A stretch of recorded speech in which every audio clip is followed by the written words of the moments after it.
Hey, Cardinal family, it is Sam, and I'm going to talk about technology today. But I'm going to talk about technology in the broad sense, kind of that notion of a CPS CIA fundamental principle. So this won't be a video about a cool new feature with Pear Deck. This is big picture about how we should be using technology in our classroom. A long time ago, I had the good fortune to see a gentleman by the name of Dylan Williams speak, and you should look up the dude's resume because it is impressive. And he gave me a notion, just a small snapshot, just a guiding principle of how to use technology in my classroom that I have hung on to ever since. And I think it's probably the smartest thing that I've ever heard about the use of technology in the classroom. So he started off with a quote, and his quote was, "Technology is a great servant, but a horrible master." I don't know that that's actually his quote. Maybe he stole it from somewhere else. Either way, I think it's brilliant when you unpack it. Because what he means by that is if we are using technology just for the sake of using technology, we're not mastering that. We're letting it master us. We're being a servant to using this just for the sake of using it. And that's not what we should do with technology. Technology should serve our needs. It shouldn't be an obligation, it should be an enhancement. So, again, technology, great servant, horrible master. So, how do we get to the point where technology consistently serves us? Well, that's where Dylan went on, and where I think it really applies to us. In all of our buildings, we have had a wonderful focus on learning goals or objectives or targets, however you want to phrase it, making sure that we have those posted in our classroom, making sure that those guide our lessons, making sure that those dictate what our students are going to be doing in those individual classrooms, in their time outside of our classroom. I love our focus on learning targets, objectives, and goals. And this is where Dylan comes back because he said, all right, how do we get to making sure technology serves us, that it's not our master? And he says, first of all, number one, most important, you have to have a clear learning goal. That's what we're already doing. So nailing it, family, good job. Number two, he said, after you have that learning goal, make sure you identify what activities are your students going to engage in that move you towards that learning goal. That's good lesson planning. That's what we're already doing anyway. Number three, and this is the key on the technology as our servant, not our master.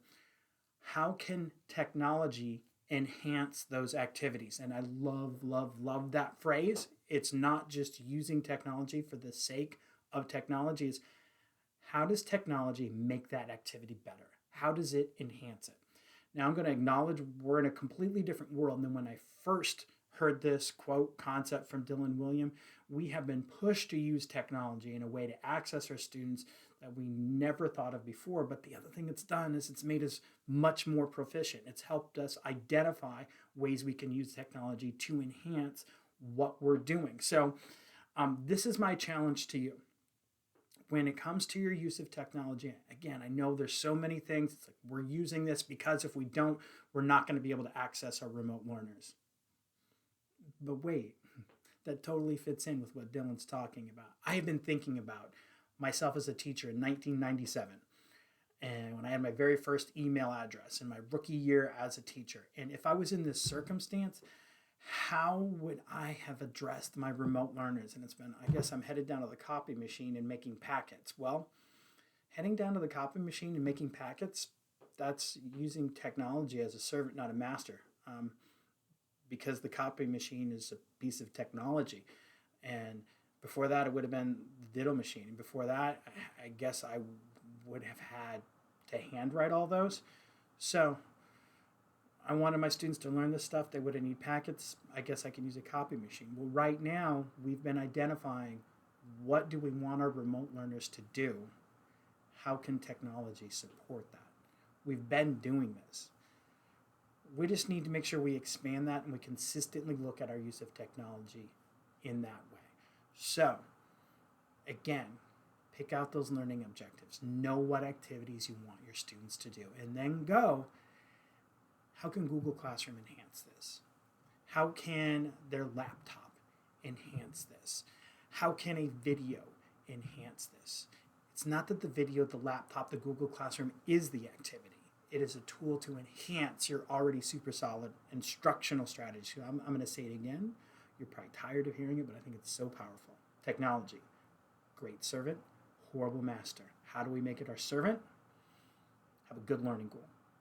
Next, what activities move our students towards those learning goals? Number 3, how can technology enhance those activities? I think if you do that, no matter where you're at in your proficiency in technology, you are mastering it and you're using it to your students' benefit. All right, that's all I have. It's Friday.